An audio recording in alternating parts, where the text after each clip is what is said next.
तुम्हारे भाई के पास मेरे 5,000 रुपए हैं। 1 महीना हो गया है, अभी तक लौटा ही नहीं इसने, इसलिए मारा। अरे भैया कुछ दिनों का टाइम दे दीजिए, मैं आपके सारे पैसे वापस कर दूंगा। पैसे तो तू दौड़ते हुए देगा, अगर नहीं दिया तेरा हाथ पाँव तोड़ दूंगा। भैया आप हमें बस 5 दिन का टाइम दे दो, हम आपको सारे पैसे वापस कर देंगे। चलो आप बोलते हो तो ठीक है, देता हूँ आपको 5 दिन का समय, लेकिन अगर 5 दिन में मुझे मेरे पैसे नहीं मिले तो उसके हाथ पैर तोड़ दूंगा। चल रमन। हर्षित कैसे पैसे? चलिए दीदी, मैं आपको रास्ते में बता दूंगा।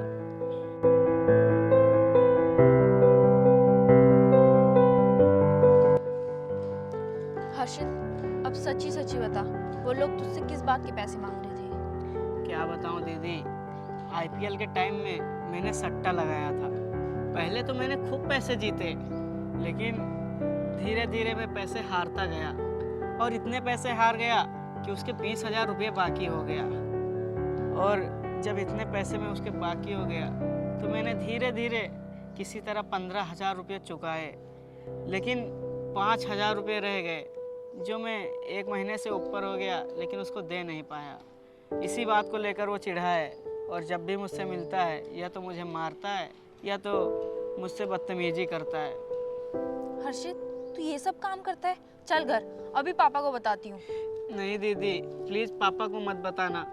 अगर पापा को पता चला तो मुझे घर से बाहर निकाल देंगे। प्लीज़ आप ऐसा मत करना। चल ठीक है, इस बार के तो मैं तेरे पैसे चुका दूंगी, पर तू मुझसे वादा कर कि आज के बाद ये सब काम नहीं करेगा। दीदी मैं आपसे वादा करता हूँ कि आज के बाद कभी मैं सट्टा नहीं खेलूँगा और ऐसा काम कभी नहीं करूँगा जिसमें आपको शर्मिंदा होना पड़े। मैं आपसे वादा करता हूँ दीदी। चल ठीक है, घर चल।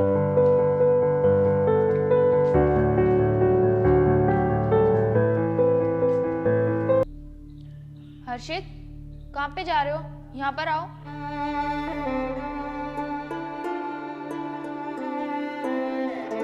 हाँ दीदी क्या हुआ? कहाँ पे जा रहे हो तुम?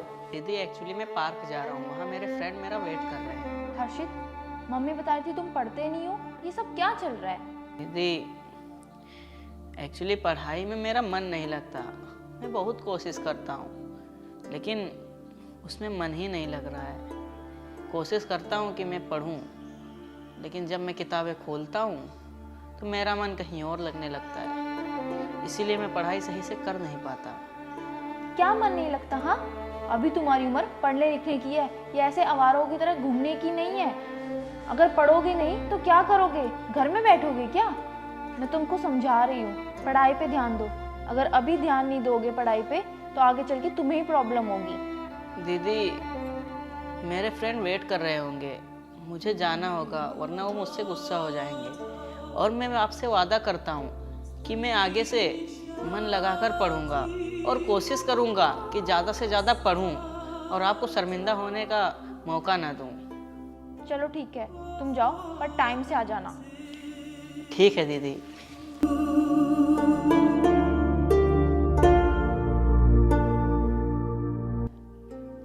अरे ये किसका फोन आ रहा है?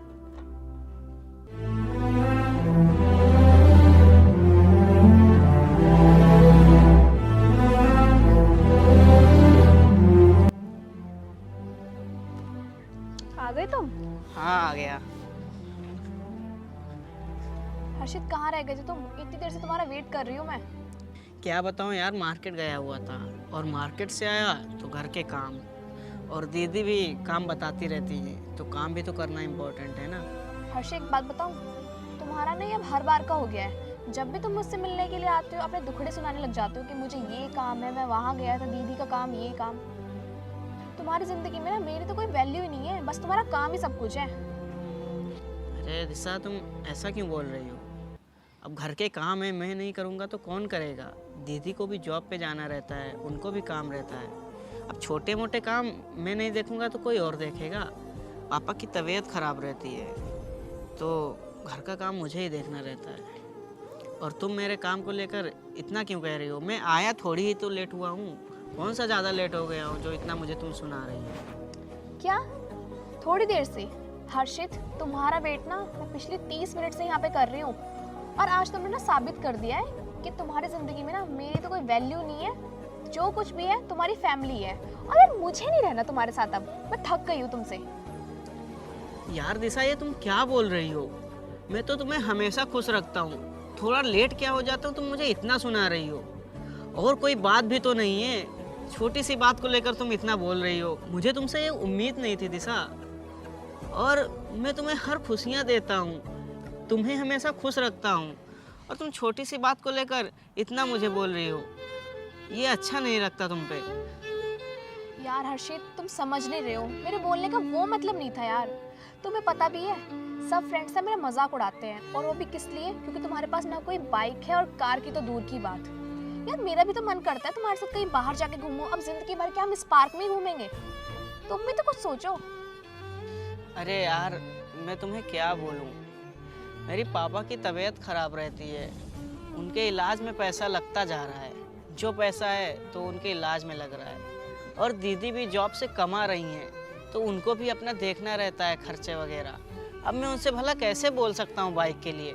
पहले से ही हमारी फैमिली की हालत ख़राब है, और अगर मैं बाइक ले लूँगा तो और ही ज़्यादा ख़राब हो जाएगी। मैं नहीं चाहता मेरी दीदी और पापा को मेरी वजह से कोई मुसीबत झेलनी पड़े। तो बाइक तो मैं अभी ले नहीं सकता, उसके लिए थोड़ा टाइम लगेगा, और मेरी इतनी हिम्मत भी नहीं है कि इस हालात में मैं अपनी दीदी से बाइक के लिए बोलूं।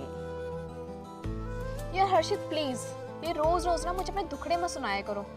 मुझे कुछ नहीं पता है। अब मैं तुमसे ना तभी मिलूंगी जब तुम्हारे पास कोई अच्छी सी बाइक होगी, और नहीं तो मुझसे मिलने की कोशिश भी मत करना। जा रही हूँ अब मैं यहाँ से, बाय।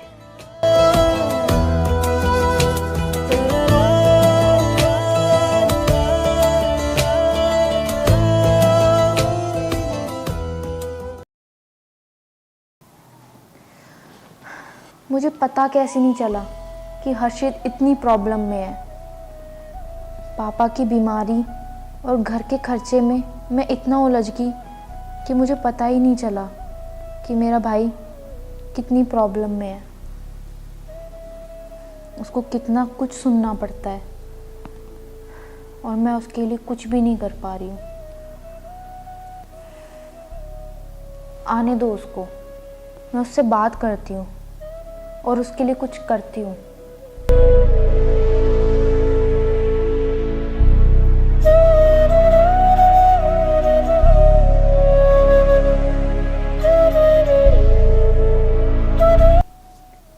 क्या हुआ हर्षित, इतना परेशान क्यों लग रहे हो? क्या बताऊं दीदी, मैं एक बात को लेकर उसी की सोच में डूबा हूँ। मुझे अच्छे से पता है तू किस सोच में डूबा हुआ है। मैंने तेरी सारी बात सुन ली थी। तू अपना मोबाइल यहीं पे छोड़ गया था, और मैं तेरे पीछे पीछे आई थी तेरा मोबाइल तुझे देने के लिए, और मैंने तेरे को देखा पार्क में तेरी फ्रेंड के साथ। क्या?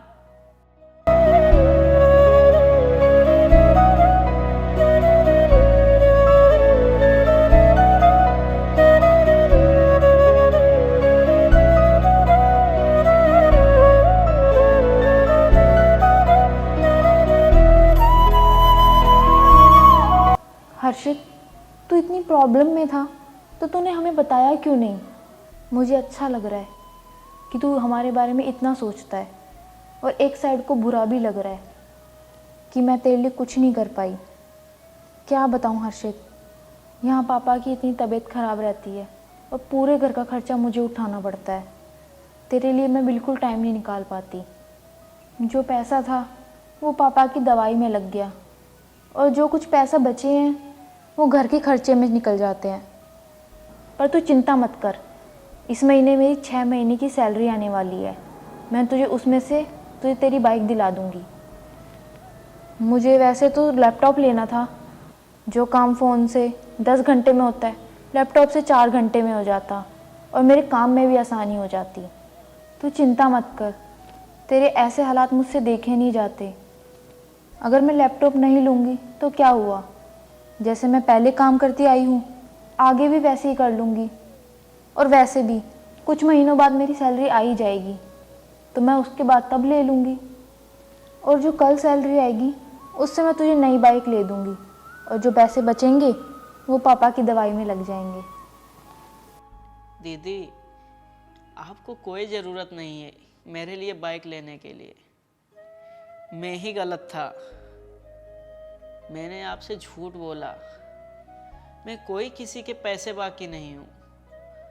और तो और जो आपने देखा मेरी दोस्त के साथ, वो भी एक नाटक था। क्या बताऊँ दीदी, मैंने दोस्तों के बातों में आकर आपसे झूठ बोला। हम लोगों ने एक नाटक रचाया जिसमें मैं ये सोच रहा था कि आपसे झूठ बोलकर आपसे कुछ पैसे ऐंठ लूँगा, लेकिन वो रास्ता गलत था। मुझे ये नहीं पता था कि आप कमाते हो मेरे लिए, फैमिली के लिए, ना कि अपने लिए। मैंने अपने दोस्तों की बातों में आकर पता नहीं क्यों आपको गलत समझ लिया, जबकि आपकी कोई गलती भी नहीं थी। आप तो जो कमाते हो पापा के इलाज में लगा देते हो और हमारी खुशियों में लगा देते हो, पर मैंने ये देखा ही नहीं। शायद मेरी आंखें ही अंधी हो चुकी थी जो मैंने ये नहीं देखा। मुझे माफ़ कर दो दीदी। हर्षित, ये तुम क्या बोल रहे हो? हाँ दीदी, मैं सही बोल रहा हूँ। मैं आपको बताता हूँ कि क्या हुआ था। अरे यार, ये हर्षित कहाँ रह गया, अभी तक नहीं आया। हाँ, इसका हर बार का यही रहता है। यार ज़रूर ना उसकी बहन ने कुछ काम दे दिया होगा उसको, तभी उसको देर हो गई, नहीं तो वो टाइम पे ही आ जाता है। अरे क्या हुआ, तुम लोग इतना परेशान क्यों हो? कहाँ रह गए थे तुम? इतनी देर से हम तीनों वेट कर रहे हैं तुम्हारा। अरे घर के काम रहते हैं ना, उसी में लेट हो गया। चल हर्षित, आज तू पार्टी दे, कल हमने दी थी, आज तेरा नंबर है। हाँ हाँ भाई, पेट में चूहे भी दौड़ रहे हैं। अरे भाई, मैं पार्टी कैसे दूँ, मेरे पास तो पैसे भी नहीं हैं। तेरा तो हर बार का यही ड्रामा हो रखा है, कभी तेरे पास पैसे होते भी हैं?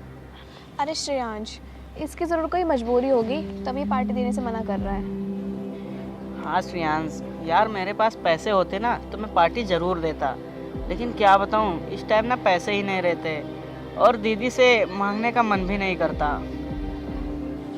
मांग तो लूँ, लेकिन मुझे डर भी लगता है कि यार वो पैसे देंगे या नहीं। हर्षित, तू कभी कुछ बोल ही नहीं पाता है। अगर तू ऐसे ही रहा ना तो ज़िंदगी भर ऐसे ही बैठे रहेगा घर पे। हाँ हाँ भाई, सही कह रहे हो।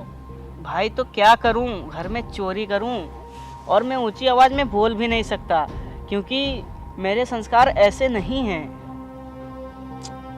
हर्षित, तू ना टेंशन मत ले, मेरे पास ऐसा खतरनाक प्लान है ना जिसके बाद ना तो तुझे घर वाले से पैसे मांगने की ज़रूरत पड़ेगी, ना ही कहीं डाका डालना पड़ेगा, और सीधा तेरे पास KTM बाइक और बहुत सारे पैसे भी आ जाएंगे। वो कैसे? बताती हूँ, मैं तुम्हें बताती हूँ कि क्या करना है। इधर आओ।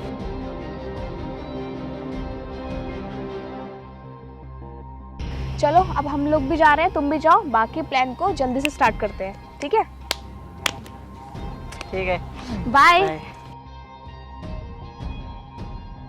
हर्षित, मुझे तुमसे ये उम्मीद नहीं थी। तुम तो मेरे छोटे भाई हो और तुम अपने परिवार के बारे में ये सब सोचोगे, मैंने ये कभी सपने में भी नहीं सोचा था। दीदी, मुझे माफ़ कर दो। ये जो मुझसे गलती हुई ये अनजाने में हुई। मैं ये नहीं चाहता कि आप मेरी वजह से दुखी रहें, आपको मुश्किलें झेलने पड़े।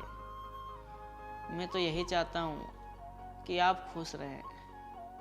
और ये जो मुझसे गलती हुई है इसके लिए मैं हाथ जोड़कर आपसे माफ़ी मांगता हूँ और ये भी कहता हूँ कि आज के बाद कभी ऐसी गलती नहीं होगी। मुझे माफ़ कर दीजिए दीदी। चलो अच्छी बात है, तुम्हें अपनी गलती का एहसास तो हुआ। और तुम्हारी कोई गलती नहीं है, गलती तो तुम्हारे दोस्तों की है जो तुम उनकी बातों में आ गए थे। हर्षित, मुझे पूरा विश्वास था कि तुम कोई ऐसा काम नहीं करोगे जिसे हमें शर्मिंदा होना पड़े, और तुमने वही किया। चलो अब जाओ अपने रूम में और पढ़ने बैठो।